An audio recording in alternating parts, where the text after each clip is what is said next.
Mannarkkad Ariyur service സഹകരണ ബാങ്കിലെ ക്രമക്കേടുകളും അഴിമതികളും ചൂണ്ടിക്കാട്ടിയുള്ള സഹകരണ വകുപ്പിന്റെ റിപ്പോർട്ടിന്മേൽ ക്രൈംബ്രാഞ്ച് അന്വേഷണം നടത്തണമെന്ന് CPM മണ്ണാർക്കാട് ഏരിയ കമ്മിറ്റി. വിഷയമുന്നയിച്ച് 18-ന് കോട്ടോപ്പാടം ലോക്കൽ കമ്മിറ്റി ബാങ്കിലേക്ക് മാർച്ച് നടത്തും. 14-15 തീയതികളിൽ കോട്ടോപ്പാടം പഞ്ചായത്തിലുടനീളം പ്രചാരണം നടത്തുമെന്നും ഭാരവാഹികൾ വാർത്താസമ്മേളനത്തിൽ പറഞ്ഞു. നിക്ഷേപകർക്ക് ആവശ്യമായ നിയമസാങ്കേതിക സഹായങ്ങൾ നൽകുന്നതിനായി സഹായ കേന്ദ്രം തുടങ്ങുമെന്നും ഭാരവാഹികൾ അറിയിച്ചു. 254 വായ്പകളിലായി 1.68 കോടി രൂപ ഭരണസമിതിയും സെക്രട്ടറിയും 81 ലക്ഷം രൂപ ജീവനക്കാരും തിരിച്ചടയ്ക്കണമെന്നാണ് സഹകരണ വകുപ്പിന്റെ അന്വേഷണ റിപ്പോർട്ടിലുള്ളത്.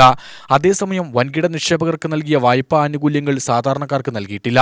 ഭരണസമിതിയിലും ലീഗ് നേതൃത്വവും അറിഞ്ഞുകൊണ്ടുള്ള തട്ടിപ്പാണെന്നും area secretary NK Narayanankutty, area committee അംഗങ്ങളായ KK Rajan, TR Sebastian, M Vinod Kumar, M Manoj, P Pankajavalli എന്നിവർ ആരോപിച്ചു.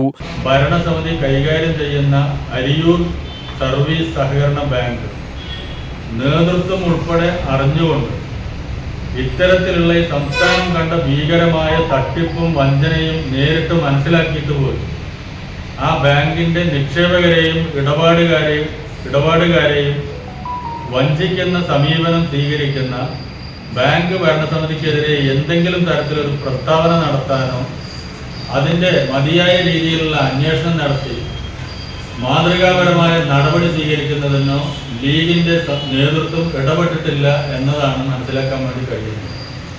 നാളിതുവരെ സഹകരണ മേഖലയെ വിശ്വസിച്ചുകൊണ്ട് അവിടെ നിക്ഷേപം നടത്തിയിട്ടുള്ളവർ, സ്വർണം പണയം വെച്ചിട്ടുള്ളവർ, അവർക്കൊക്കെ ബാങ്കിനെ ഇപ്പോൾ സമീപിക്കുമ്പോൾ ചെറിയ തോതിലുള്ള നിക്ഷേപകർക്കൊന്നും അത് കിട്ടാത്ത സമീപനമാണിത്.